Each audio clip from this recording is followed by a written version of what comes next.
Everyone, hope everything is going well. Uh, Today, we're going to talk a little bit about that Kurt's Card Care juice. All right, we may have a guest or two tonight, and if anyone wants to debate me, we can definitely do that as well. So, just as a synopsis on what's going on, Kurt's Card Care, as we know, has been very popular for the past few years. If you remember correctly, you had the Justin Herbert card, and that Justin Herbert card, let me look at the comment. John Rambo says, "Who here is on the juice?" I'm on the orange juice. What about you guys? What kind of juice are you on? Well, anyways, what happened a few years ago, you had the Justin Herbert sale. It's sold allegedly for $1 million. I did not believe it at all. And what ended up happening was it was first posted on blowout forums. All right, let's give credit there. And then what ended up happening was information was sent around to Sports Card Radio and to myself. And in that post, we described what happened. And initially, a lot of people got peeved. I sent it to P. Ryan Collection. P. Ryan Collection shared it with his audience. That went viral. I think I got 2,500 views on Instagram. Shortly after that, what ended up happening was you had many individuals push back on me. I found that to be weird because I've always been passionate on these type of issues. People thought that I was making it up, but I was not making it up. I was being completely legitimate in my viewpoints and my perspective. As someone who does not like the Federal Reserve, who does not like the devaluation of the dollar with the printing of money, that topic of anything artificial, I'm totally against. I'm totally against that. And in addition to that, I'm also against, if you look at foods, I try to do my best and try to eat organic and non-GMO foods. And we're going to have issues, in the long term regarding this. Because number one, we don't know what are these chemicals going to do, or what's the substance are going to do. They're saying it wasn't using the card. Clearly it was. Why would they give a shout out for the help if Kurt's Card Care didn't help that get altered 10? Yeah. Here's the thing. If you have a card out there and you're saying, hey, thanks to Kurt's Card Care, what do you mean by Kurt's Card Care? A lot of people push back on it. It was viral on Instagram. I did a YouTube video that got over 2,000 views, and then everyone started to talk about that the next day, and people on Instagram were sharing it all over. And what I did was I took screenshots of the before and after, and in the before, it showed this individual was definitely shouting out Kurt's Card Care and PSA card. He has a PSA card, and he shouted out Kurt's Card Care. That's bizarre to begin with. Secondly, you have a situation where the thing is, what ended up happening was, second thing, the next day he removed Kurt's Card Care. Okay. So he removed Kurt's Card Care and he got a lot of pressure for it. Why would you remove that? And then in a DM or text message to Sports Card Radio based on a live stream last night, this individual stated that, hey, look, there isn't any foreign substance that was used on the card. Okay. So when I saw something like that, I'm like, that's just a red flag. All right. I have to just take care of this one thing right now. I'll be back in a second.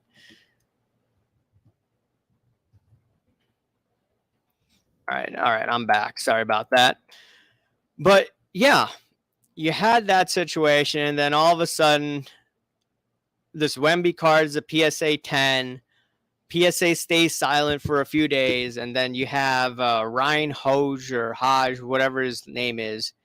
He discusses in a comment that PSA card posted a picture of it. Let's take a look at this comment. I wiped down all my Will Grier cards. PSA 10 is 4x better than PSA 9. Actually, I think I agree with you on that. Anytime you have a PSA card that is a 10, it is probably 4 times better than a PSA 9. No doubt, in my opinion. But going back to the Wemby situation, that Wemby card, by the way, a lot of individuals who are hobbyists, they thought that was an OC10. Okay? Not an OC10. They thought that was a card that was off-centered, and it shouldn't have been a 10. It should have been a 9. That was the consensus. So if that was the consensus, then why would they get a 10? That just seemed weird. They get a service, they go to PSA. It seemed like a marketing tool for PSA, and then bada bing, bada boom, they got a 10. But what went wrong was the guy was crazy enough to shout out Kurt's Card Care. Who on earth would shout out Kurt's Card Care?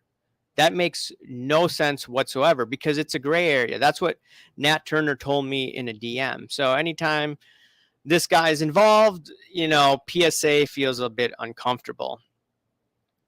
In addition to this, you have to look at the fact that you had PSA Card share this, and they've shared numerous cards before. Ryan Hodge said, hey, look, we didn't detect anything that was going to show it to be a PSA 10. We didn't have any evidence that was altered. Now, if there's any foreign substance and we know about it, that is deemed altered. Here's the problem. There are many cards out there that show that Kurt's Card Care has been used. If you go on Instagram right now, you could type in Kurt's Card Care, and you could find numerous certifications before and after of SGC, PSA, CSG, BGS. You could see all of these tainted cards out there. Okay? You could see a lot of hanky-panky, as I call it, Chiggy Whiggy. Let's take a look at this comment here. Low Roller Scratcher says, a lot of people lost money by investing these NFL quarterback rookie cards. Most of them got traded and now backup quarterback. Which time frame you're looking at? You're looking at pandemic? Are you looking at even right now? I mean, there's a lot of people that put money into Jalen Hurts, and Jalen Hurts, I don't know if he's going to have as much success as he's had 2 years ago. And ultimately, there are other individuals who are starting quarterbacks who's now going to be a backup. Mac Jones card was about $3,000. The first in, first out, they did well. And now what is it, like $13? I saw on Eric Whiteback's Twitter channel. I mean, that's insane. That is absolutely insane. Going to Low Roller Scratcher again. Right now, like Mac Jones, yeah, like I was saying, Wilson, Justin Fields, and others. And if you're talking about Russell Wilson, so I bought about 30 raw cards, I think in 2019, about $3 each, his rookie card.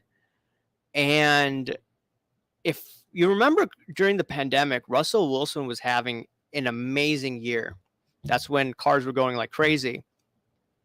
I thought that he could potentially be like, he was on pace to be an MVP, I think 2019, 2020.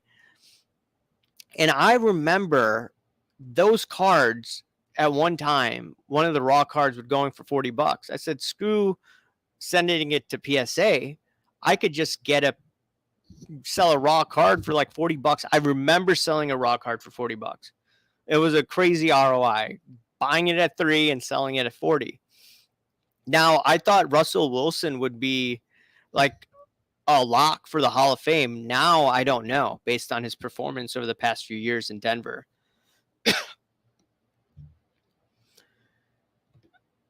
Grading companies need to do their best to stand firm against the usage of Kurtz. I don't think they can. I don't think they can detect it. That's the issue, because why would the PSA guy say, hey, if we know of any substance on it, we're going to crack down? And they're not cracking down on these cards, where I've shown examples. I've shouted out to Nat Turner. I've shouted out to other individuals as well about this. Haj, I tagged him. No response. They know what's going on. They just can't admit it, because if they admit it, what I'm saying, then they're going to have to crack down. If they crack down, then they hurt their bottom line. So they're not going to do anything.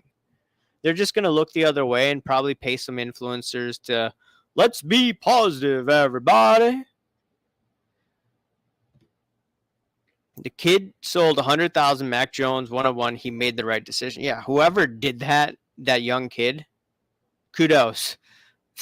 Now, if that dude like put it in like Bitcoin or like MicroStrategy stock and then sells at the top, oh man, that guy is going to be like rich for life. Will Grier, investor, says, is it possible that they shouted out Kurt to get more hype on the card in their channel? That's really interesting. That would be very interesting that they did that. Now, the thing is, why would you do that? Because you risk your customer that bought that card from you or that box from you. That could be like a litigious situation. I don't know if he would do that, but you don't know these millennials, not millennials, these Gen Z people these days. Anything is possible. Anything is possible.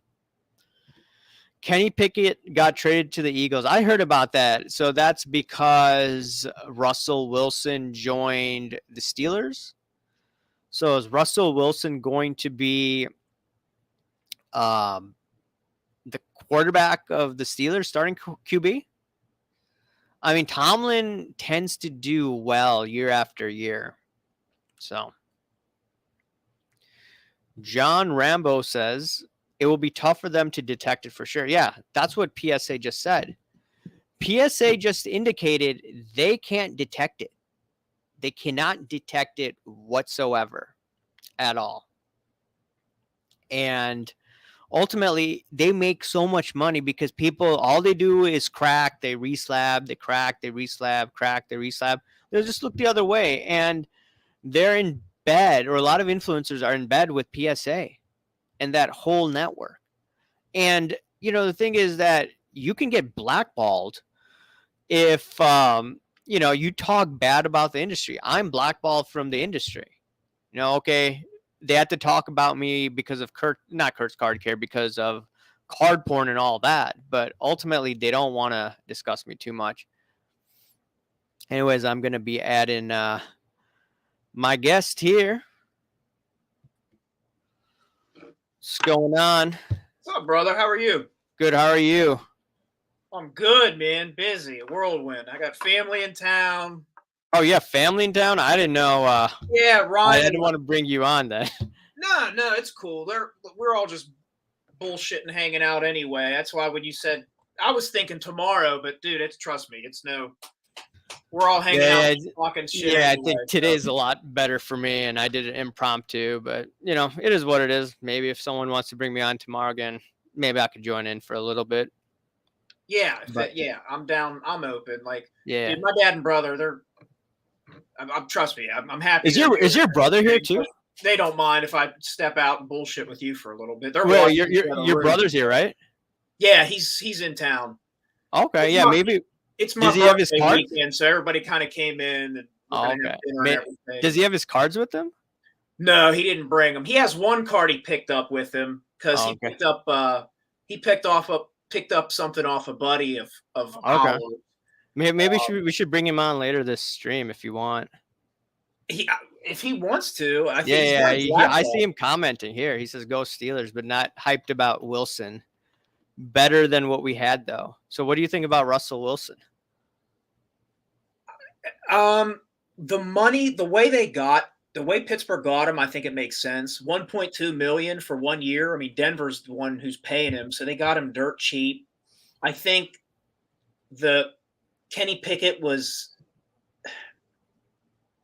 I was never a fan of them drafting him, so I think they kind of like avoided future issues with him, and it's like just get him out. It was a dead pick. It wasn't worthwhile. And the fact that a third string Mason Rudolph came in and took that team into the playoffs shows it's like, I don't think Pickett was the answer. I don't think he was worth drafting in the first round when they took him. So the fact that you got Russell on a discount, and he is a proven guy. I agree. He's a weird dude. And I think his last 3 to 4 years have been, haven't been it's not the same Seattle Russ that we remember. But for the money, it makes sense. You're getting out of a bad first-round draft pick. So, and with the guys Pittsburgh has on defense, it makes sense to kind of use this as a year or two Band-Aid, given their defensive talent. So it's like, why put those guys through this that are on the defensive side of the ball, grooming a quarterback, going through a Kenny Pickett? Might as well go find a cheap veteran who's at least proven some ability in the league, where it's like, hey, if you can't win with this defense, and let's be honest, Pittsburgh's a pretty foundational franchise where it's like they're a winning culture. They got a proven head coach, even though I have my issues sometimes with Tomlin. Yeah. It makes sense. I would rather have a year or two of Russell Wilson at this discount versus grooming Pickett to be something that I don't think he's ever going to be, especially with this defense. Because it's like, how long are these guys going to be around? How long can you afford them? The Russell Wilson contract makes sense from a Pittsburgh. I mean, 1.2 million for a year. You get a Super Bowl winning quarterback. Granted, he's not at the level he used to be, but it's like you pair him with this defense, you got a chance, I think. I'm not overly optimistic. Like, I'm not going to, Pittsburgh's going to be great, but I think it's better than the Kenny Pickett situation. Okay. All right, let's look at Will Grier Investor. As a Steeler fan, Russell is now my second favorite Wilson, behind Jeff, of course. What do you think about that? Jeff's the GOAT. Jeff's the GOAT. Jeff's the GOAT. So Jeff Wilson's cool with cleaning. Is he? I saw. Does he? I didn't know if that was real or not. Does he have a cleaning service he's offering at his shop? I think he should just bring all of them there. You should get Kurt's Card Care, Mr. Minty, and all that, and then help pay for the rent. That's what he should do. Bro, this hobby's getting so wild. And I think everybody has a right to their opinion. Right, That's how we roll, bro. Like, voice your opinion. You should say what you think. But I think this vitriol for people saying, hey, I'm not as comfortable with this. I think this is altering. And I feel like this, everything 2020 on has been this progressiveness in the hobby. You know what I mean? I'm not talking about politics, but I mean, like, we're seeing, like, they're trying to change things that the hobby used to be and stand for. And I don't know if that's all good, because you're kind of changing the standards and practices of old to affiliate a new wave of 2020 youngsters. And I don't know if we're going in the right direction with altering cards, cleaning cards, influencers promoting this, the gambling aspect, the between Panini and Fanatics, like, they can't even get the product right. I'm not trying to sound like a hater or a doomer and gloomer, but it's like, I don't know if the hobby's going in the best direction. Yeah, I mean, when I got in, I wasn't on YouTube, and I wasn't really familiar with that PWCC scandal in the beginning. Mm-hmm. And then over time, I learned about it. I'm like, wow, this is insane. And then people started sending me all this information. I'm like, wow, this is crazy. And I knew there was trimming, and the pandemic, I think, took a pause of, the quote unquote, people call me negative, but all that negative news. I really didn't see that on YouTube. Yeah. Because everyone was making money left and right. Everyone's giving high fives. Everyone, wanted to be like Sasha T. Yeah. And then, It was like a honeymoon stage, yeah, it was a honeymoon stage. And then everyone forgot about the PWCC stuff. And then all of a sudden, I was doing videos saying, hey, look, this doesn't seem right. A lot of people, brushed people like me aside, even though I was a smaller channel. But Mm-hmm. ultimately, as people started making less money and actually losing money, we're seeing all this stuff come out. And I don't remember all this stuff, like you said, in 2020. It was like Gary V and let's be positive. Let's try to hustle. Let's try to do this and that. It sounded good on paper, but I was still a bit suspicious. Well, and then go ahead. that's when you see, like, you brought up my favorite hobby hero, but when you see like faces like that, it kind of infuse themselves into the hobby. And I've always gone by, and again, I don't wish anything bad on the guy, but like somebody like a Gary Vee is a market manipulator. He's not entering the marketplace unless he has an agenda or and I get it. Like there's people who are in this hobby to make money. There's nothing wrong with that. I just feel like when you are this influencer and you have 4, 5, 8, 10 million of people following, and like you can shift a market based off of pumping something or your narrative, and then you influence so many of these young guys in their 20s and youngers who now got into the hobby for the wrong motivator. Like it used to be you got into the hobby because you started off as a collector. And then you're like, oh, I can make some money in this. And like you had small gains. It was like S&P 500, like small gains, consistent gains.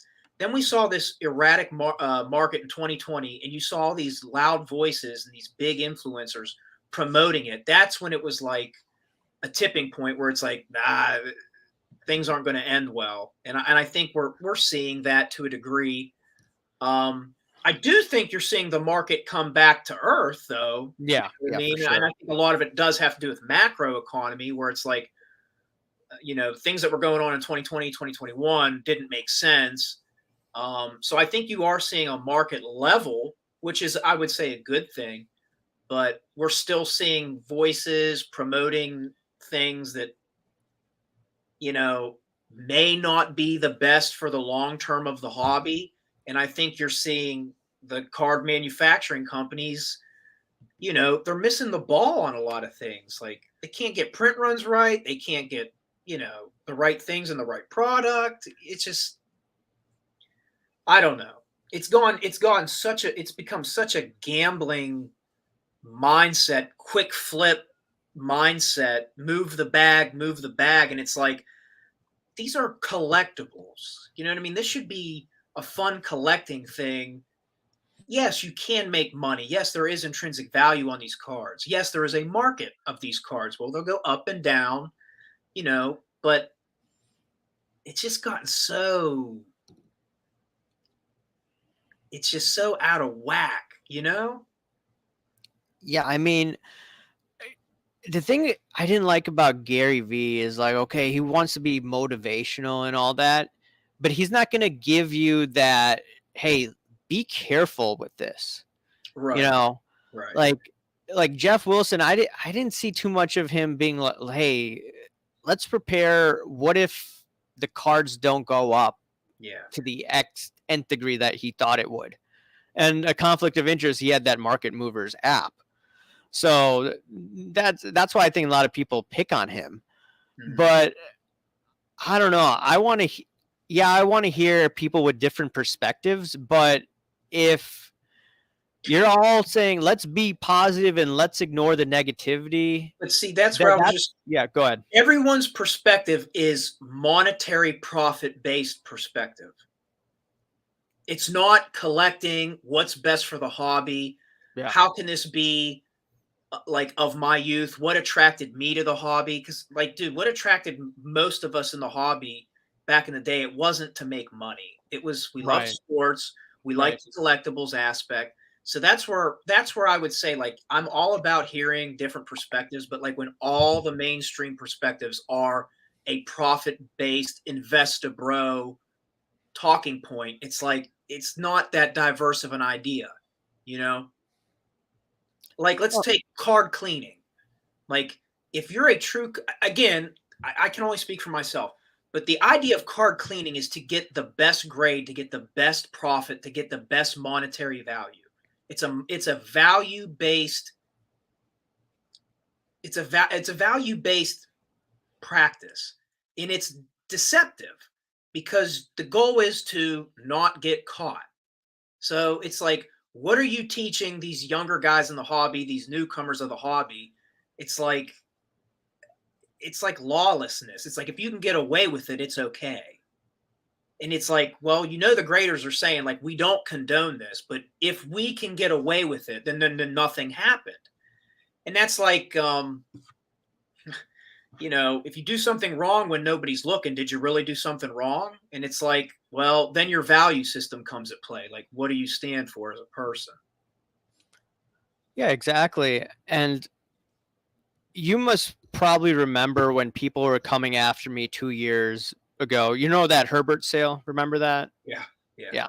Remember how I was getting a lot of pushback at the time? I always get pushback, but like at that moment, I remembered a lot of people that liked my work even pushed back on me. Hmm. And I'm thinking, wait, this is weird. And I read Ravel's article, and it said that, correct me if I'm wrong, people in the audience, 10,000 customers at the time. Fast forward to almost 2 years. So if it's 10,000, then he's getting all this exposure. How many customers does he have now? I mean, how many people in this hobby use it? How many of the cards that you go to the shows are juiced? Yeah. And like, I don't know if you watch baseball in the 90s, right? Or you Oh watch, yeah, yeah, man. yeah, yeah. I remember Sosa. I remember McGuire. I mean, You can say I my guy. Go ahead, your Bond. boy Bonds. I'm not offended. Yeah, it's not like the LeBron fans get offended, but you're not going to be Dude, offended. LeBron sexuals are the worst, man. You can't say anything about LeBron. Go Dude, ahead. I don't Sorry. know what it is, but you can't I didn't say mean to anything cut about off your point, but you brought up 90s baseball. yeah, 90s baseball, 2000s Bonds. And Mark McGuire, I think I talked about this in my other video, but Mark McGuire said that in a documentary on ESPN that his steroid use is hurting his health. Hmm. So, yeah, Kurt's card care is not going to hurt your health per se, but what is it going to do to the card long term? Is it going to Yeah, destroy some of that chrome? Like I remember some people saying that it could potentially destroy the chrome, but we don't know what's in that right. product. And it's not just the actual physical card that you're harming.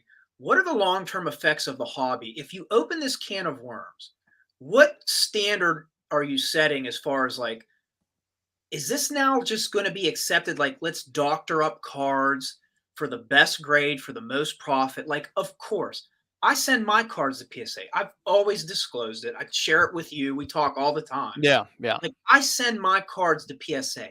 Yes, I want the best grade because that means it's going to be worth the most. But at what cost? Am I going to be doing things to change the card to try to deceive the graders? Like, that's not me. I mean, no, but you can only take me for my word. People don't have to believe me. But I guess you would say, like, I would be like a purist where it's like, I want the card because I want the card. And like, if it happens to get the best grade, that's awesome. That makes me feel even better. It's like, I didn't have to cheat the system. And I guess you could critique and say, like, well, are you cheating the system if they can't detect it? And I would say, well, if you're not cheating the system, why aren't you disclosing it? Like, and that's what No. I think Dan is great at talking about it. Like, he comes at it from a good perspective where it's like, and I've gotten in comments where I've said, it's like, listen, you know, you should disclose this. Like, people like to compare it to comic books or art. And here's the thing, or even cars, classic cars. If you do anything alteration, it's fully disclosed. And that's not what's happening with these cards. It's like things are going on, like you said, the long-term effects of these chemicals and waxes, like we don't really know. We have no idea. Now, could nothing happen? Sure, you could take that perspective, but could something happen? I mean, we're seeing because of the 90s chrome cards, a lot of them green out. That's a big thing because of I want to say the oh, forgive me, I'm having a brain fart. I don't know. I don't want to say the chemicals, but it's the finish they used on those cards. They'll green out over time. So it's like we already know a manufactured product could have a long term effect just because of the materials they used then. So what's to say that a possible chemical couldn't have long term effects? I mean, I think everybody should is entitled to their opinion, and they should lobby for what they believe. But for me, it's like as somebody who collects, like if you were to disclose, hey, I soaked this card to get creases and stuff out, and I see it on a table, I'm not going to buy it. Right. So it's like if you're going to do these practices, I guess the only thing I could ask is like you should probably disclose it. But in a perfect world, Yeah, they're that would not be going to nice, but we disclose don't it live in a perfect world. So because the thing is, if they disclose it, some people like me, I'm going to be like, hey, I don't want to buy it. yeah, I would be in that camp too, where it's like, listen, you have every right to do what you want with your cards, but like if you trimmed it, if you cleaned it, if you soaked it, if you waxed it, I would like to know that before I bought it. Just like if I bought a piece of art, like, is this original or was it restored? You have to disclose these things. That's where I would say there's a difference where there's a lack of transparency on one end with the cards because the system is made for you to deceive. Because technically, well, at least PSA came out with a statement where it's like, yeah, we don't condone this. And if we find it, we're going to mark it altered. So it's like, Air quotes. yeah, I mean, I do think it was a lukewarm stance to come out with, but at least they came out and said something, I guess. Um, I but tagged the president of PSA and I said, hey, you're basically gaslighting people out there with your statement. I posted a link to my video. And in that video, I don't know if you watched it, but I just showed examples where people are out in the open saying, hey, I just used Kurt's card care. I turned this from a PSA 9 to a PSA 10. And then PSA TCG, one of the Instagram accounts they have, they posted it on their Instagram. Now, they didn't show like the Kurt's card care stuff, but they know this stuff is going on. sorry, I was reading some of the comments. Yeah, I'm reading some of the I'm comments trying to too. understand what Which individual? is it MS Sports? MS Sports, yeah. I hope I don't have any juice cards, really. At Talking first, I about took it as sarcastic, but I think I agree with them. Yeah. I mean, I think that if you're buying graded cards, you have to assume that something's done to them, especially with what's going on now. Yeah, dude. Like Kurt Card Care, if you go after him, oh, that's the Card Dreamer. I've had him on. Okay. Who's that? He's from Philly. Oh, okay. He doesn't like Santiago. But Oh, yeah, okay. I now got I you. It's my remember. bad, dude. You got to forgive me. Yeah. I'm pretty dumb. I took at first. For some reason, I don't know why I read it as sarcasm, but no, we're on the Yeah, same no. page, bro. My bad. Yeah. Now I remember. Yeah, but I'm just thinking that all these guys are labeling Kurt as a hero. And if you go after Kurt, it's like going after Gary Vee. I remember a few years ago, I was doing videos on Gary Vee saying, like, look, is this guy stealing Karen Ritchie's characters from her book? And people just lost their mind. You saw the people coming out twerking for Gary Vee. They were They're twerking twerking for hard, Kurt, dog. man.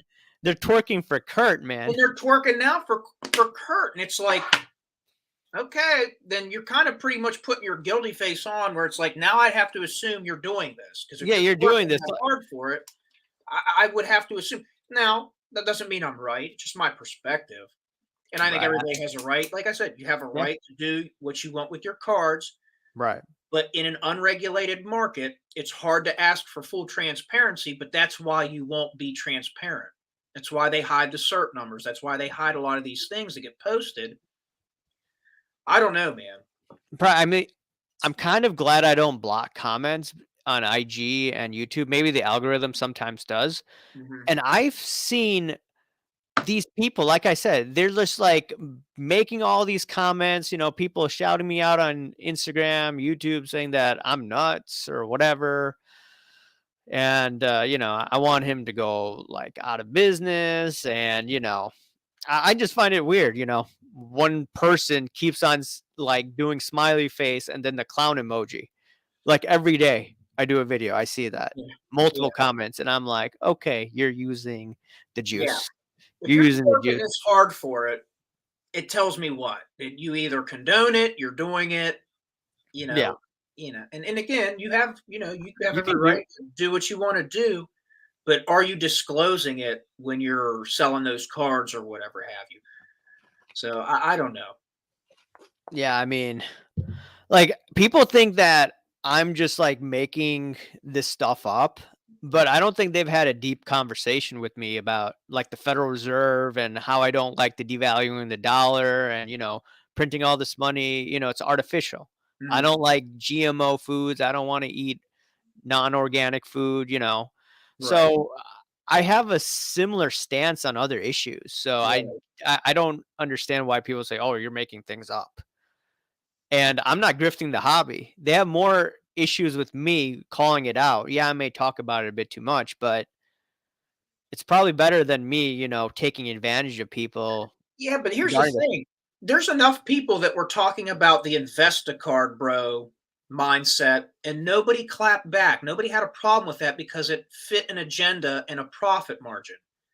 It did the right thing. The fact that you're talking about something that maybe doesn't coincide with that agenda, which in turn, if you're trying to clean cards for better grades, it's about a value system, you know, people aren't going to take kindly to that because it's a bottom line thing and it goes against that mindset. And I say this as somebody who I like my cards graded. I like the protective aspect. I want my stuff in a slab. Now, I do PSA because I have a good buddy of mine who does my grading. And that's what he's a member, so I just give my stuff to him because he's always grading stuff for himself. But I would I say, thought like, you said I'm that not you very. know a great I thought you said a grader at PSA and you're giving him your Oh, stuff no, for no, no. free. He's like a buddy of mine. He's a Yeah, okay, yeah, he dealer, does he like sets up okay, and membership. everything. Yeah, yeah. He's always grading cards, so I just give him mine. It's like, hey, if you're grading 20 to 30 cards, throw Yeah, my yeah, 2 or 3 in there. I'll pay right. you. Yeah. Because I hate getting online and doing that crap myself because I'm low IQ. But I just I prefer my things protected, and then I like to buy specific things that are of value. Like when I invest in a nice KD, I want it protected. That's just my view on it. But this Kurt's card care situation, it's almost going to, in my opinion,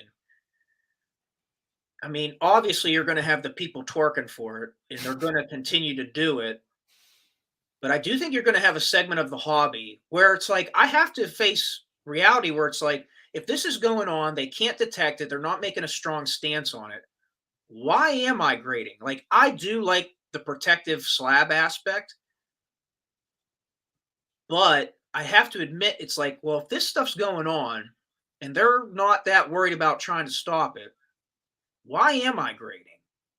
You Oh, know, yeah, you got to exactly. face this where it's like, well, grading is just a scam because one, it's just a speculative value on the condition, and now it's like they can't even detect some of this nefarious deceptive practices going on.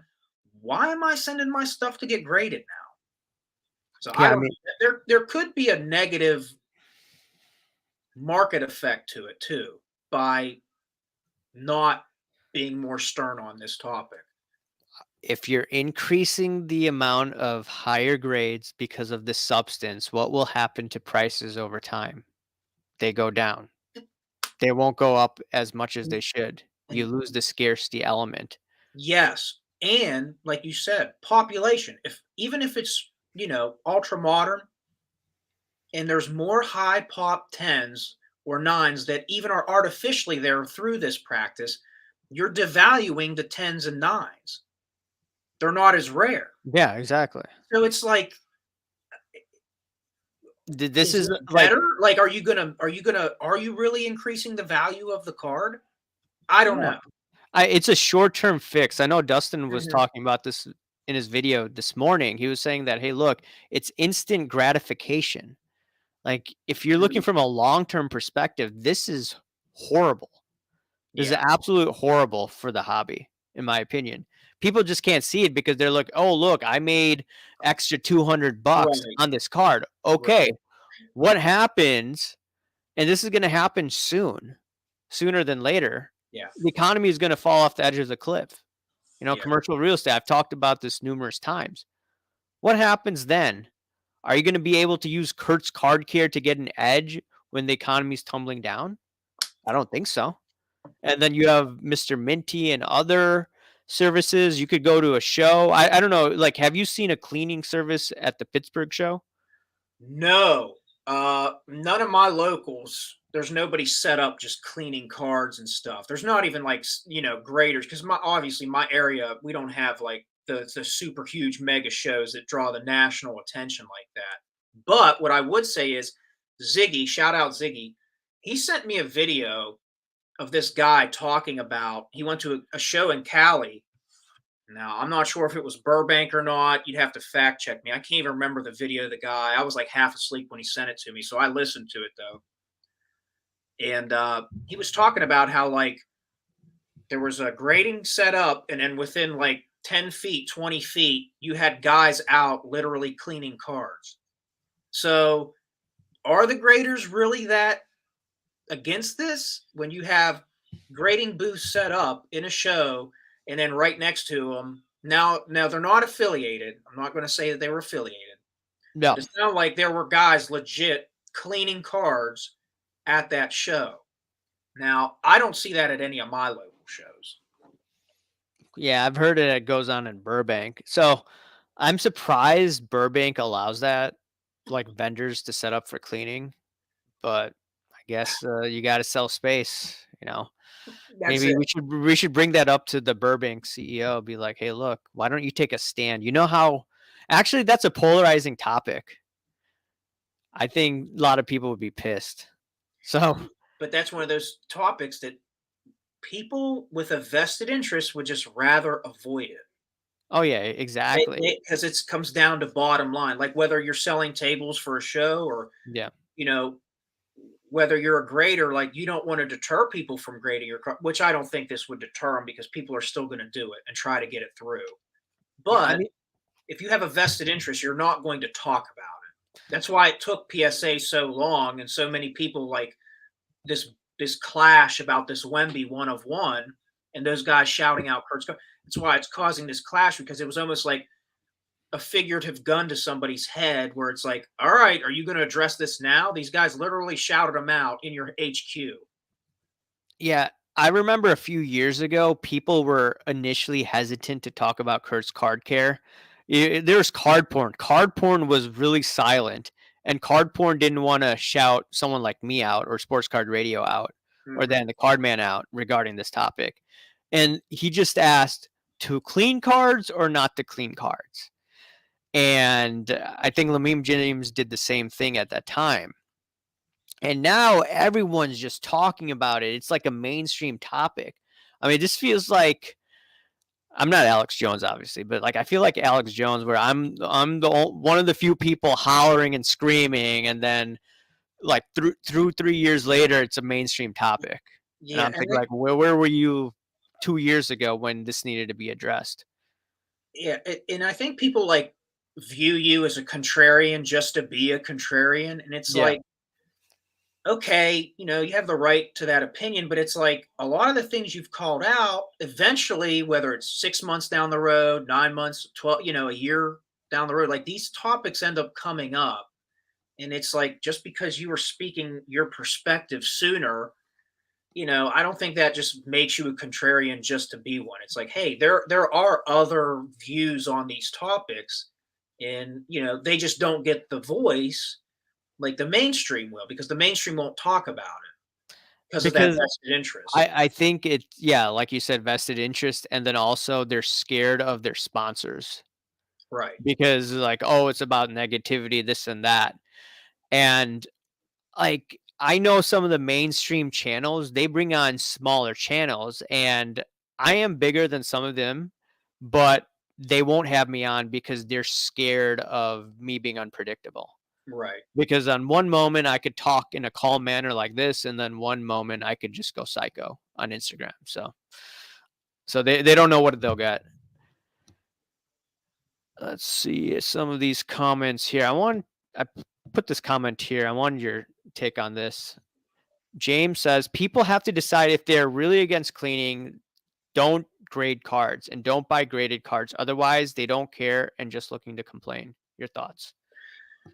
That's a fair. That's kind of what I was rambling in my incoherent BS earlier, where it was like, I agree. Like, I grade my cards because I like the protective aspect. And if I'm investing a good amount of money in a card, I like it protected and slab. But that's why I said, like, why would I continue to, and what would be the motivation if I am against this cleaning thing? And I do think grading has become more of a scam. So it's like that's a fair perspective to be like, well, why are you just yelling at the clouds from your porch, but you're still participating in the grading, which is a very fair that's a very fair take. Yeah, that is a good assessment. Now, what I've been doing lately, I've been buying a lot of raw cards in lots. And I've seen, hey, the prices have come down significantly for that. But graded cards, I'm not really buying them right now. Mhm. And especially with this news coming out, okay, I may buy a few graded cards down the road, but what's the point now? Right. I don't see the point. Like, what's the fun of this? Okay, because grading is subjective. We don't know if it's juiced. We don't know if it's trimmed. We don't know if the previous sale was manipulated in an auction, shilled, or whatever.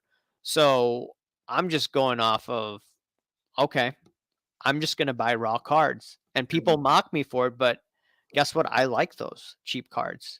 I Yeah. like showing those cards, even though I'll be laughed at. And at the end of the day, I could say, hey, look, these are not tainted Mhm. like your cards. But let's take a look at some of these other comments here. Adults, arts and crafts grading is BS. This isn't new. It's always will be sadly. Doesn't justify, but outside of 100% boycott of grading. I I don't know. Like, do you think people will boycott grading? Will stop grading, or is it You'll just have like a short term you'll thing? have pockets based on how they feel about this. You're going to have pockets where I do think you're going to have some people pulling away now, where it's like now the can of worms is open, where it's like this is just I'm paying for a subjective grade, and now I'm paying for a potential card that could have been doctored. So like the people who've been around pre 2020 who are probably more in line with the purist mindset where it's like I want my card the way it is. Now, yeah, I could see a lot of people, but see, then you're going to have the newcomers, the new wave, the more progressive, where it's like they want changes in the hobby. They want to move the standards and practices of old to adopt to this new modern market. They're gonna probably double down now. Oh yeah, and the thing is, PSA is like, hey, look, how can we make money off of this? That's what they're doing. And they have PCGS. I see my buddy John in the comment talking about coins, but I'll get into what he's saying. But anyways, PCGS, they grade coins and they have a service where they could, basically restore some old cards. And ultimately, I think they're going to have a service for that. I think PSA, if they're looking the other way right now, they should just hire Kurt just to do Yeah, that yeah, and be like, "Hey, this is restored," and that will take the product off the market. yeah. And then anybody else, I know this sounds like an a-hole move, but threaten anyone that offers cleaning of cards, threaten them with litigation, cease and desist. Yeah. If they're doing it as a service, but that's not going to happen. That's No. what I would do if I were in No. charge. But that's where I mean, it's like if you are PSA and you do stand by the statement, it's like then you would probably start your practices would reflect your standards, but I don't think that's necessarily going to happen. Because like if you are saying you don't condone this and this, like what I don't know what you could do as far as like unless you catch it.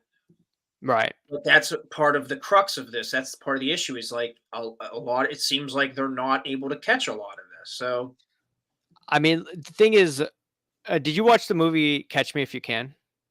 yeah, yeah, Yeah. So they ended up hiring that guy. I think was it the FBI or something like that? I yeah. They think ended they up ended up hiring. hiring him Yeah, so they could like crack down on this. true.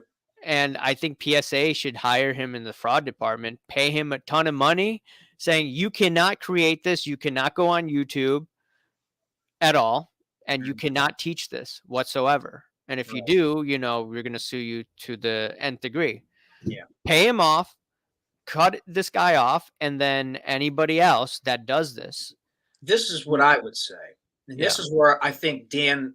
I like how Dan's perspective is on this, where it's like we Yeah. want transparency. Either hire these cleaners and offer a cleaning service through PSA, and label the slab as this was cleaned or cleaned, however, so that you have a transparent market. Or, like you said, to catch me if you can, hire the cleaners and double down. It's like we don't condone this, and we're going to hire the best cleaners to catch this. Yeah, exactly. Or if if they can't stop it, just PSA, they could just grift off of this and then be like, "Hey, Kurt, you're the cleaner. You're going to train people how to do this. We're going to pay you a ridiculous amount of money. Stop doing this privately." And that's what I would do.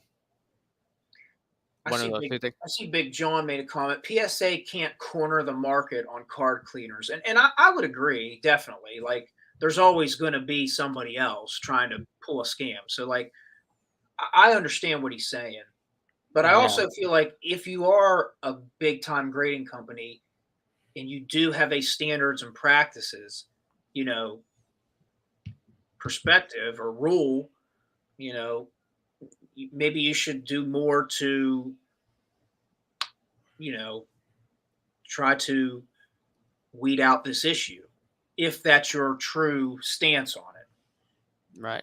Comic book countdown. Pressing and cleaning of comic books are allowed in the comic books world. Not sure what the big deal is towards cleaning, at least. Well, And I there's. Go oh, ahead. go ahead. Okay, so the thing is, the comic books are priced differently, Hmm. clean versus not clean. And then on top of it, my buddy John is commenting here. Let me take a look at some of his comments here just to point it. Where is the J22 report? Um, he says, look at coins. We're both originally from that. That's where I know him from. Like, look at coins. Graded numismatics are never clean and they are in their original condition. Clean cards should result in fraud and automatic downgrade to ungrade condition. So, like, we're coming from a different perspective where it's looked at differently. So, Mhm. just because you're from the comic book industry, there's other collectibles where it's looked in a different manner. And I think there's more comic book people in this hobby than coin people. So I think Mhm. that's why there's, you You know, hear that a argument divide. so Yeah, there's much yeah, where it's like, exactly. And I then would agree. I would agree. and And, then the and oh, go ahead. and the thing is that a lot of coin people, like my buddy John, like we hate the Federal Reserve. Mhm. We were like all for Ron Paul over a decade ago. And, we didn't like all this artificial stuff in the economy. Just like we don't like artificial stuff, on cards. Yep. Hey, take care of this stream for a minute. I have to take this call. Yeah. I'll be back. All right. We're going to do our best without the boss man. So I'll read a few comments. Um, on the spectrum, PSA obviously doesn't care about the end consumers. They're worried about filling their bags. I would agree. And I think that's kind of what we were talking about, where it's if you have a standard, which they made a statement and released a stance where it's like, we don't condone this. If we catch it, we're going to have, we're going to crack down. We're going to mark it as altered. So, what are you going to do in that case? Like, when you do find these things, are you going to like publicly make it known? And I know this Wemby one of one is like the feature card that's causing all of this discussion. And it's like the fact that those guys called out Kurt's card care in the HQ, PSA should have, in my opinion, I would have doubled down and been like, some way where it's like, we need to find out if these guys did use a cleaner. Like, why are you shouting them out in our headquarters, knowing our standards and practices? Because if you did, we have an issue here, and we will mark the card as altered. We'll, what is it? Decirculate, not decirculate, but what do? You mark it. You know what I mean? Like within the cert. Decertify. Yeah, decertify. Thank you. That's kind of what we're saying here, where it's like we want transparency because this is a market. And like we said, with comic books, with art, if I'm not mistaken, because I'm not a comic book guy, I don't know. Somebody can correct me if I'm wrong, but I'm pretty sure there's disclosure where it's like this was pressed, this was restored. Just like art, if you make these purchases on these high value items, you as the consumer have the right to know what you're purchasing totally and completely. Like what happened, what's going, give me the details of what I'm buying. So that's where I kind of look at it. And I don't want to go to war with people who are okay with cleaning. Like that's not, I just think it's okay to have these discussions reasonably, you know. Right, right. You know, I do get passion in my videos, and I guess, when you get passionate, you get that reaction in your comment section and Mhm. on YouTube, on Instagram, but right now we're having a calm discussion. And I think that that phrase cognitive dissonance. Yeah. I think that's why people are freaking out over this, Mhm. is because they're coming to the reality that this is probably not a good practice. I would label it as fraud, and they can't come to that reality. Mhm. And you've probably dealt with it a lot too, like I have, on other issues. I Oh, mean, yeah. during the pandemic. Yeah. Jeez, man. Yeah. One I've had a few of those Yeah, reactions, yeah. people getting upset with my takes on certain things, and it seems more vicious and vitriol than it needs to be, where it's like, hey, I'm just saying how I look at it. But Right. that's why I know I was saying earlier about people twerking it up for the card cleaning and this and that. And it's like, well, yeah, it's kind of I'm kind of jokey about it. And I don't mean anybody any ill will, but I do think it's like if you are doing these practices and you don't have a problem with it, then you wouldn't mind disclosing it. That's true. I heard that some of these women in the hobby would twerk for shine. Did you ever You're hear just that? you're trying to bait me. I know you're tricked. I know you're tricked. Hey, it's not just some of the women, bro. Some of these guys be twerking hard, dude. They twerk hard. Dude, this hobby is so messed up. Like, I started doing YouTube videos as an escape from what was going on during the pandemic. And then you had the election. I'm like, dude, I need a break. I need a break. That's why I got back into it hard, bro. It was like Yeah, I know. Like, so much I was chaos going on in the world where it was like, you know, like, I'm this kind of yeah, I came back into the hobby harder than I ever, because it was like I need this escape because there's so much craziness. craziness going on in the world where it's like, yeah, I need an escape, and it's like, well, we have the same issues in the hobby. It's like we still Yeah. have the same battles. I talked to Ziggy the other day because he wanted my thoughts on that video he sent. And I probably sent too much, but he asked for my thoughts, so I was pretty thorough.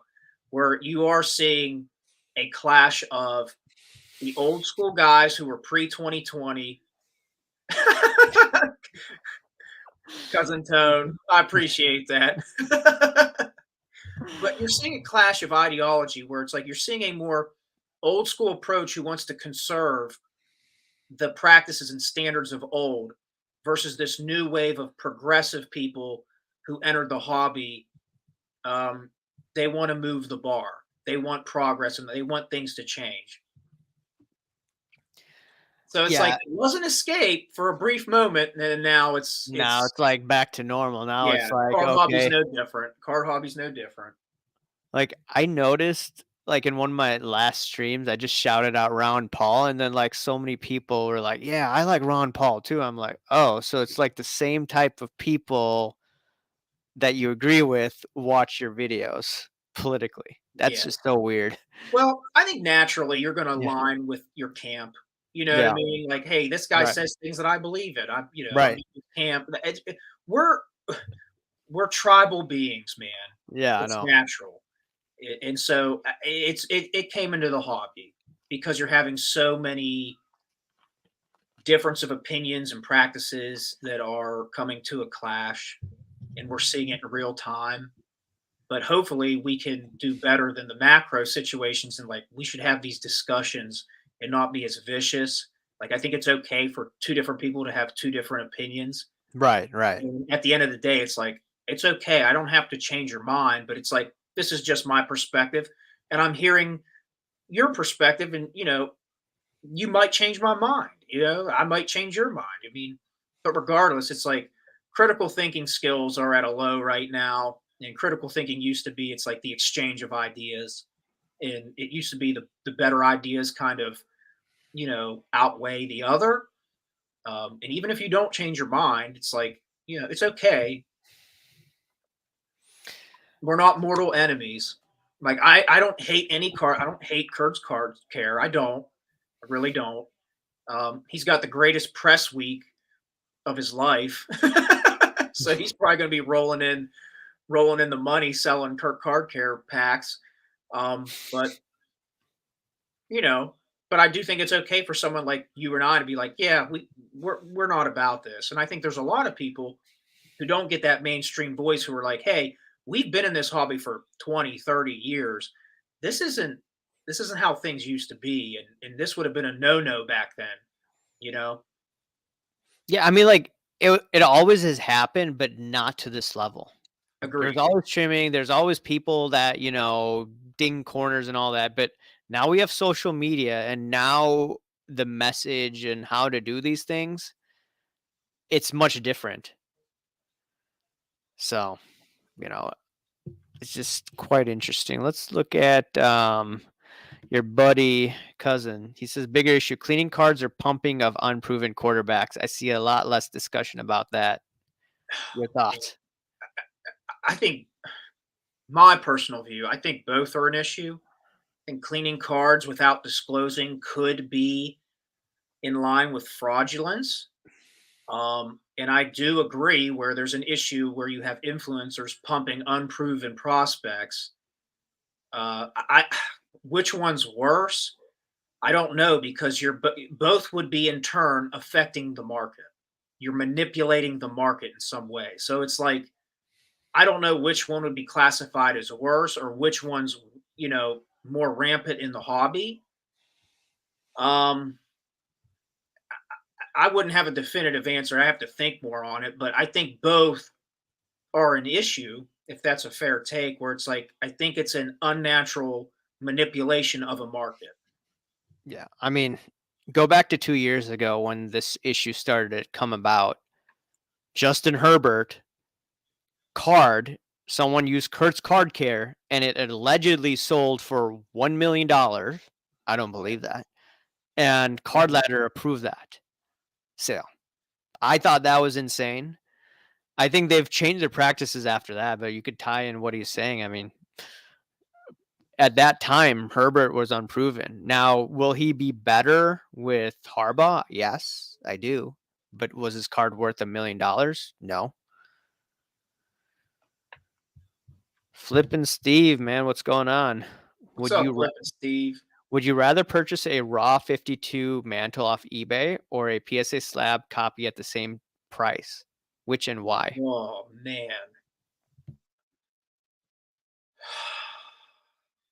Well, given the new standards and practices in the hobby and knowing some of the stuff that PSA has kind of looked the other way on, I really don't know. Because, it's always said, it used to be don't buy raw vintage because you think there's a high likelihood of it being doctored. But now you can use that same argument with the slab route because it's like you still don't know if that card was tampered with. Me personally, I would buy it slab because I want my cards protected. But I think that is kind of a scapegoat avoiding the actual context of the question, where it's like, I think it's more at the root where it's like, what do you trust more as far as what could have been altered versus what isn't altered? I would probably buy one graded, which would probably make me a hypocrite based off my whole stance on this. I'm not a fan of this cleaning stuff that's going on. I would just get an authentic card because I don't know what the grade is. Yeah. Maybe that would be, maybe just buy a slabbed altered, or I'm sorry, authentic. Yeah. Where it's like, I don't need the grade. I just want the card. That's a good answer. I'll be back in a minute. Sorry, I have to help my wife with something. I'll be back. Do your thing. Will Greer investor. Who's pumping unproven QBs? That's an ironic question coming from Will Greer investor. All Herbert's receivers are gone. Yeah. And I think you're going to see that as a trend with a lot of these younger, more unproven quarterbacks that get this big payday. Is you're going to see it's like there's a short time span. Once these quarterbacks get these max deals, these big quarterback contracts, like you're going to see people leave the team that helped brought them up to relevance because it's like you just can't afford all these guys. Like Herbert's got a big contract. How are you going to afford a lot of these guys around him? And I think it's not just Herbert. You're going to see that with a lot of these young guys that are getting these big deals, where unless they restructure their deal, you're going to see good players because they're just not going to be able to afford them. And I think Herbert's really talented. He checks a lot of boxes for a lot of guys. And I think you can find receivers. In today's NFL, you can find receivers. Like you don't have to pay these receivers necessarily like you do a quarterback. So Flippin' Steve, it could be slabbed authentic, which in that case you would still be trusting PSA over eBay seller. That's true. That's a good point. Hey, Steve, does your brother want to come on? He's next door, right? Yeah, give me 1 second. Let me. Yeah, let's see if he. You have his Instagram. You can send him the link. Or you just want him to join in? I'll grab another chair. All right, hold on 1 second. Let's see if he wants to come on. Yeah, let me grab him. But anyway, let's take a look at.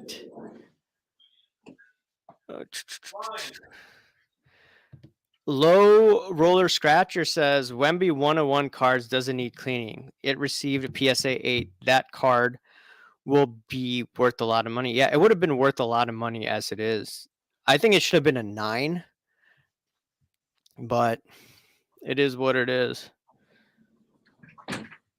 Herbert is a bum. He's going to lose a starting job to the backup in preseason. No, I think he's going to do well. This way I can at least see the comments and stuff. Ugh.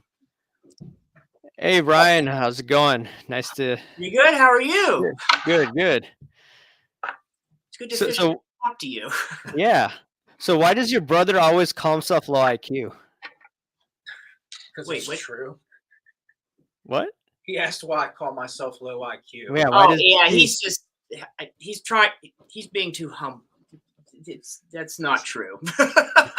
He's definitely high IQ. Ask my school teacher. And very reasoned and very thought out. So yeah, he's just being a little too modest.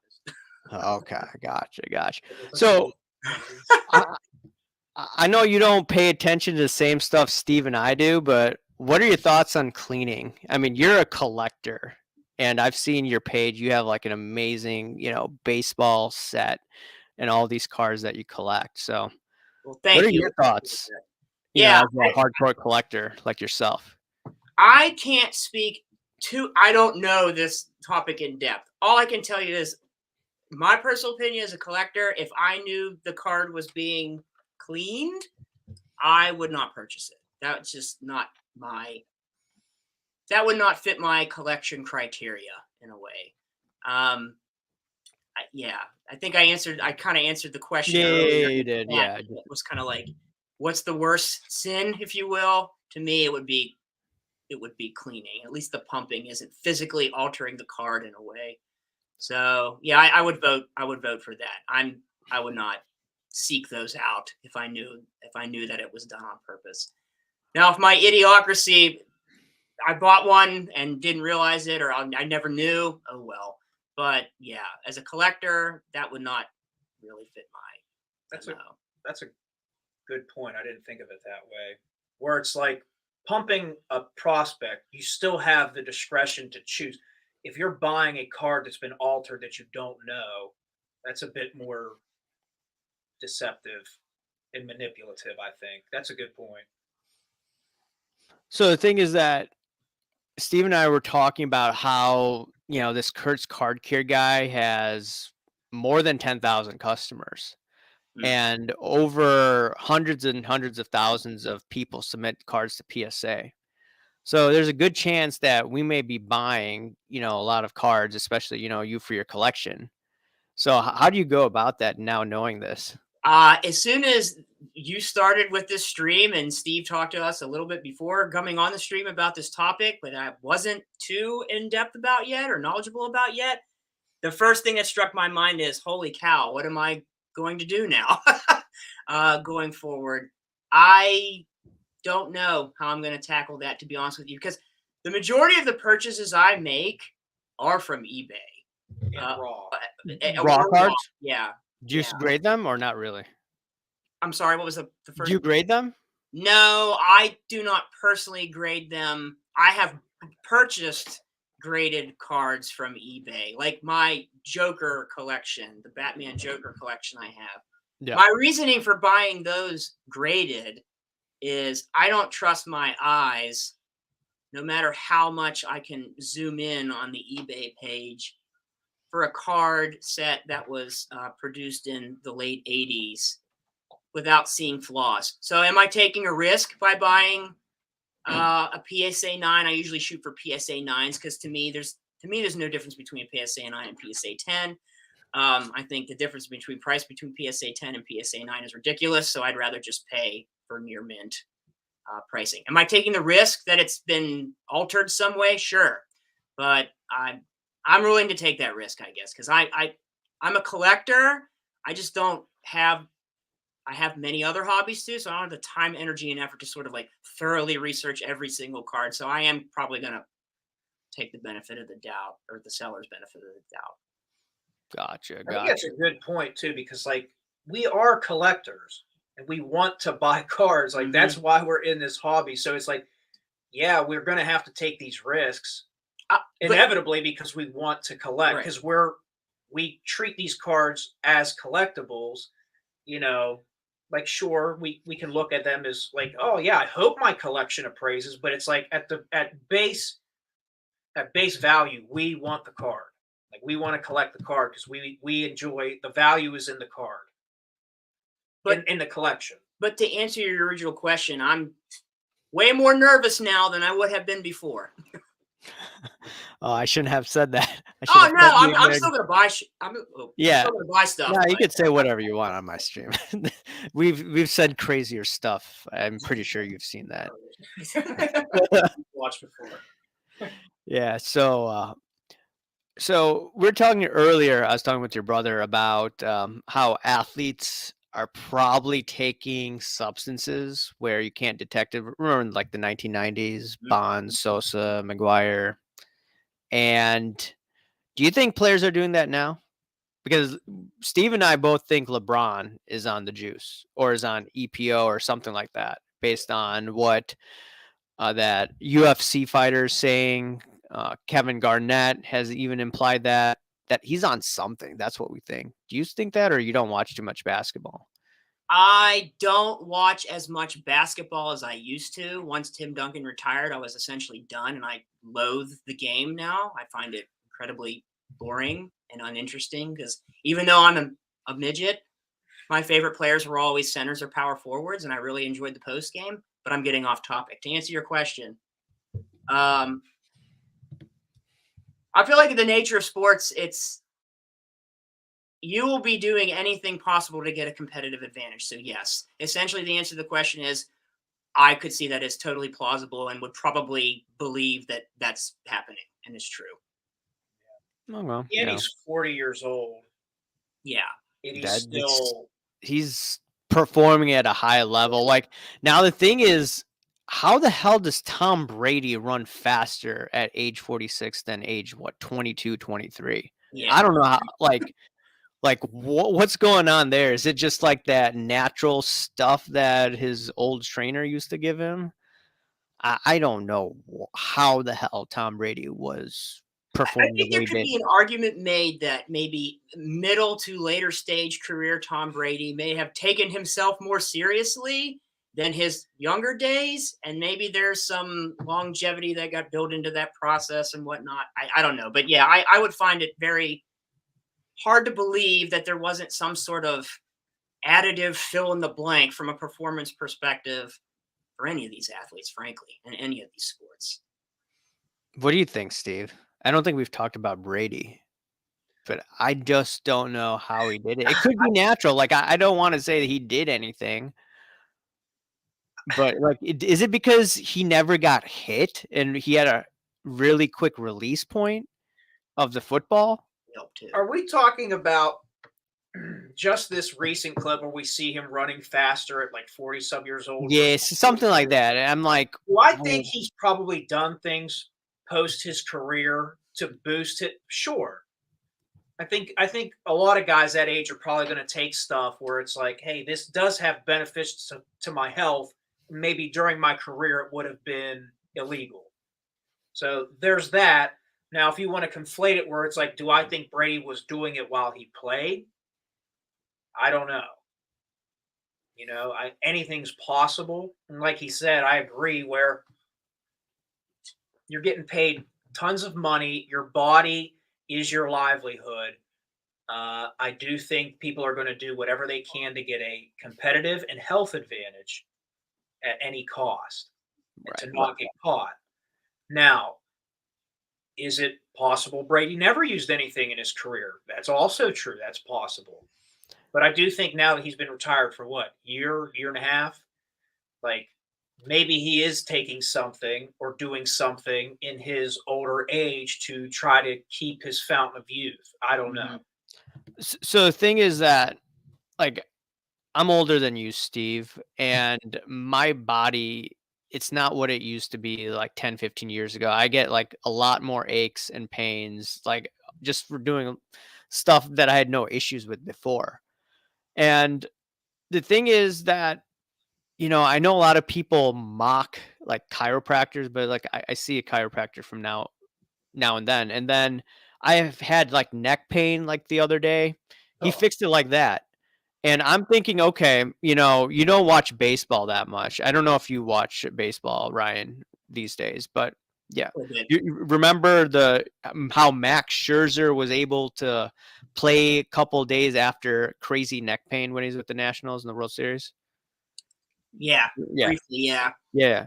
So apparently, like, he had some chiropractor work on his neck, and he took like some sort of I forgot that shot, like, to help his body recuperate. So I don't know. It could just be modern medicine combined with, homeopathic medicine, and then bada bing, bada boom.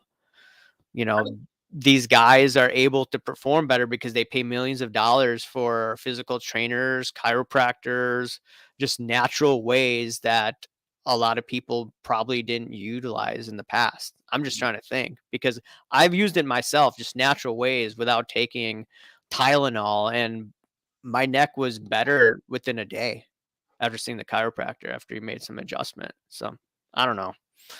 There's also probably some like exceptions to the rule too. So, there's just these net. Maybe they were using, I don't know, but like one that comes to mind is like, okay, Nolan Ryan was pitching till he was like what 45 or something like that, and Yeah. I don't know. I find it harder to believe maybe he was doing something, but it's very possible that he was. But I don't know. Like there's I mean, Clemens got busted. yeah, Clemens certainly. I knew Clemens was on something. But just the fact that I don't know, like I know the steroids conversation has come up many times. I think anyone can plainly tell who's a Hall of Fame player and who's not, with or without the usage of steroids. And the two clearest examples, in my opinion, were Barry Bonds and Roger Clemens. I don't care if they used or not; they were Hall of Fame players. Anyone with common sense could probably see that. Strong opinion, probably. I don't know. Bonds, baby. And my favorite player growing up was Ken Griffey Jr. And I will freely admit, objectively, Bonds was better than Griffey. What?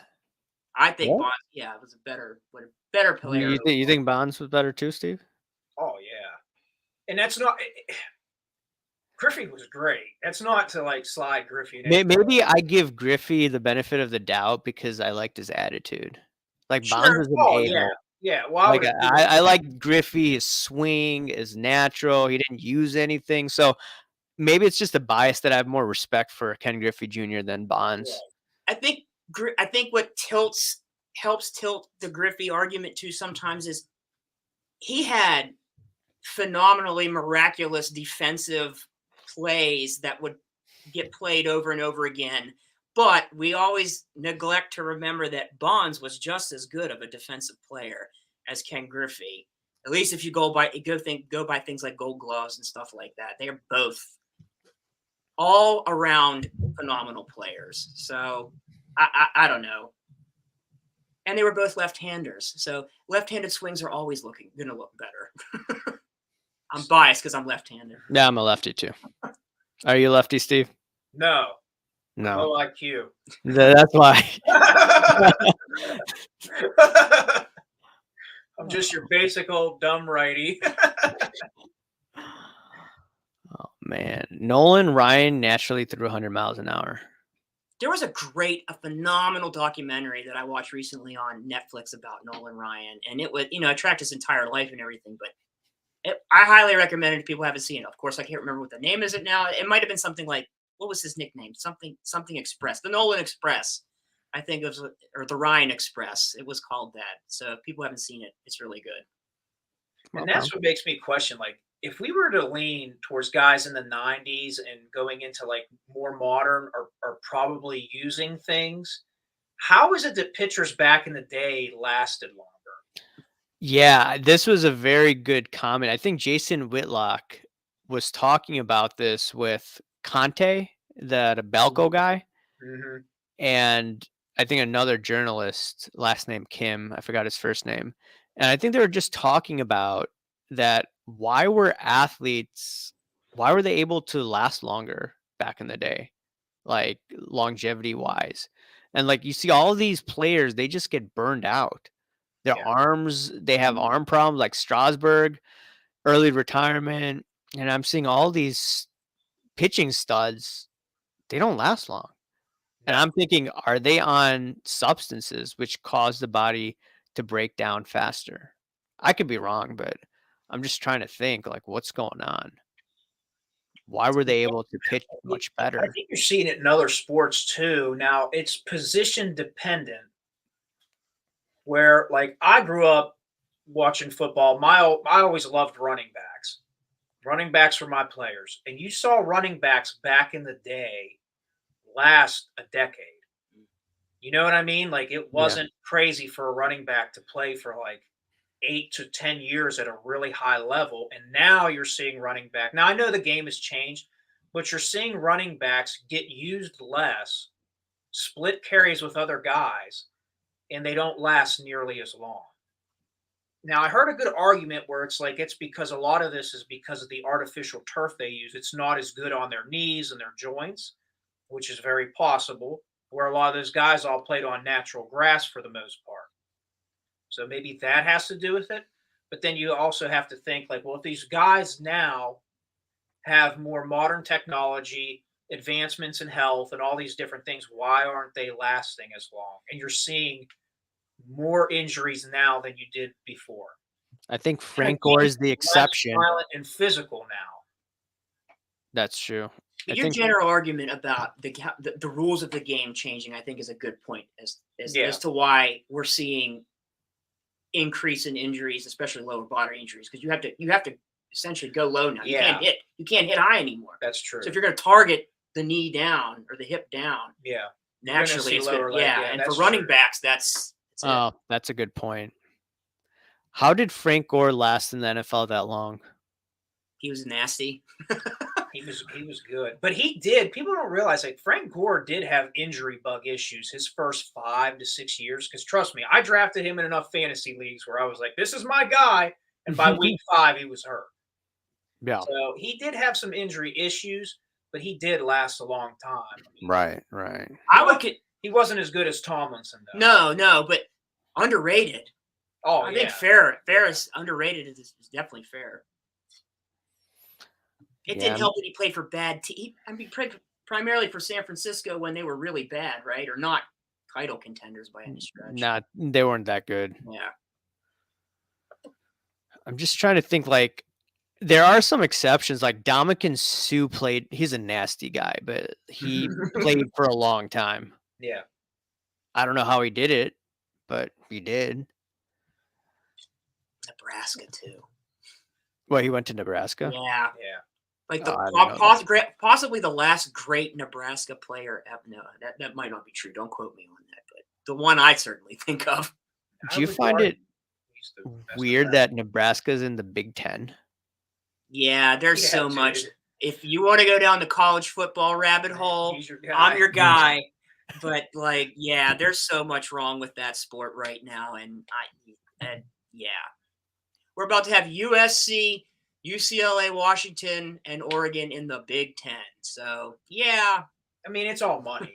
It's all about money, which and now that you're paying players and NIL and the transfer portal, it's like, I just saw this. 2 California teams in the ACC. I'm like, what the hell? Stanford and Cal. And you can kind of thank Notre Dame's athletic director and president for that, because they really pushed hard to make sure they weren't going to get left out of a power, what essentially is a power conference now. Wait, Notre Dame's going to the ACC? No. So basketball. Let me clarify. The Notre Dame athletic director, Jack Swarbrick, and the president, because they value the academic standards of Stanford and Cal, wanted to make sure they were going to end up in one of the power conferences and not get left behind, like Washington State and Oregon State are getting left behind. Everyone from the Pac-12 essentially found a new power conference except those 4, and Notre Dame helped make sure that Stanford and Cal weren't going to get left behind, so the ACC, begrudgingly, I think, took them in. But Notre Dame's still independent. Yeah, independence forever. We're awesome. We're the only OGs left. Yeah, I guess there's Northwestern here, and for some reason they got rid of their coach for an accusation. But I mean, they freaking had strippers in 1996 under Gary Barnett. So I'm like, whatever, dude. We were talking about that earlier, actually, where it's like, I know he's the head coach and you're supposed to have institutional control, but it's like you can't control everything that all these 18 to 22-year-old guys are doing. I don't know. I kind of feel like he got the raw end of the stick. And that guy was the hero of like the 1995, 1996 Rose Bowl team. Yeah. Fitzgerald or whatever, Fitzpatrick, whatever his name was. It's unreal. It's unreal. Anyways, my power's about to die out. Appreciate both of you coming on last minute. Oh, no And problem. it was nice meeting you, Ryan. Yeah. Thank you for having me. Yep. I wanted to make sure we weren't talking about crazy things when I brought you in. So I was positive, like, yeah, we're not gonna get into that stuff when you're there. But yeah, we could always bring you on if you want to talk. Well, I appreciate We could bring you to the tinfoil hat side. I might have a little agreement in certain areas now. I think I think you're definitely more open-minded to it, which is a good thing. Yep. Anyways, thanks for coming on, and we'll talk again. Absolutely, brother. You take care. Thanks for having us. Yep. See you. Yep. Bye. Bye.